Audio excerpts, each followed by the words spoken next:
आप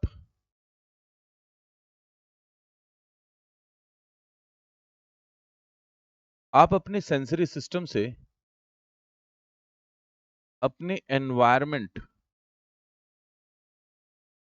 की समझ बनाते हो। जब आपके एनवायरनमेंट की आपके सामने समझ बनती है, फॉर एग्जांपल आप एक ताला लगाने की कोशिश कर रहे हो, तो आपको ताला, चाबी और जहां लगाना है उनकी जरूरत पड़नी है। तो आपको सेंसरी सिस्टम जो है वो आपको ये इंफॉर्मेशन देगा कि कैसे आपको ये सब यूज करना है। तो ये आपकी एनवायरमेंटल इंफॉर्मेशन हो गई। इस एनवायरमेंटल इंफॉर्मेशन में जब आप कार्य करना चाहेंगे तो बेसिकली क्या होगा कि यहाँ पे थैलेमस एक्टिवेट हो जाएगा सेंसरी इंफॉर्मेशन के लिए, और आपकी मसल मूवमेंट और कोऑर्डिनेशन के लिए एक्टिवेट हो जाएगा बेसल गैंग्लिया।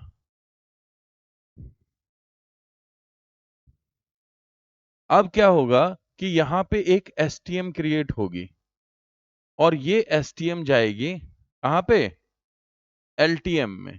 कब? जब आप अगले दिन इसको रिपीट करोगे या दोबारा आप जब भी रिपीट करोगे। अब इस पे लॉ ऑफ फ्रीक्वेंसी लागू हो रहा है, यानी कुछ दिन तक जब आप फ्रिक्वेंटली इस प्रैक्टिस को करोगे तो हर बार STM to LTM, STM to LTM, STM to LTM. In that way आपकी जो पैरिटल लोब होता है, आपका पैरिटल लोब आपकी प्रोप्रियोसेप्टिव और काइनेस्थेटिक मेमोरी को या सेंसेस को एक्टिवेट कर देता है। तो हर रोज आपकी जो सेम मसल्स हैं वो एक ही डायरेक्शन में काम कर रही हैं। तो बेसल गैंग्लिया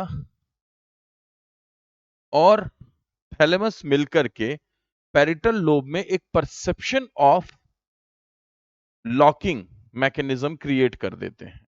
ऐसी स्थिति में जितना यहां पे अभी ये क्रिया हो रही है, ये क्रिया हिपोकैम्पस में कहां हो रही है? एसटीएम टू एलटीएम, हिपोकैम्पस में। तो जब आप इसे शुरुआत में कर रहे थे तब तो ये क्रिया हो रही थी ज्यादा, लेकिन जब आप अपनी मसल मेमोरी को एक्टिवेट कर रहे हैं, जब आपको हैबिट हो गई, तो in that case thalamus, basal ganglia और पैरिटल लोब की एक्टिविटी तो होती है ज्यादा और एसटीएम एलटीएम में होती है एक्टिविटी कम। तो ये डिनाई नहीं किया जा सकता कि हिपोकैम्पस में एक्टिविटी नहीं हो रही है। साइकिल चलाते हुए, गाड़ी चलाते हुए, सेम लॉक को बंद करते हुए, यानी मसल मेमोरी के केस में ऐसा नहीं कहा जा सकता कि वहां नहीं हो रही है। बट इन कंपैरिजन जितना हम सोच रहे हैं उतनी ज्यादा क्रिया नहीं हो रही। ज्यादा क्रिया वहां पे थैलेमस, बेसल गैंग्लिया और पैरेटल लोब के अंदर हो रही। क्लियर? ये है अंतर। और बताइए, और किसी का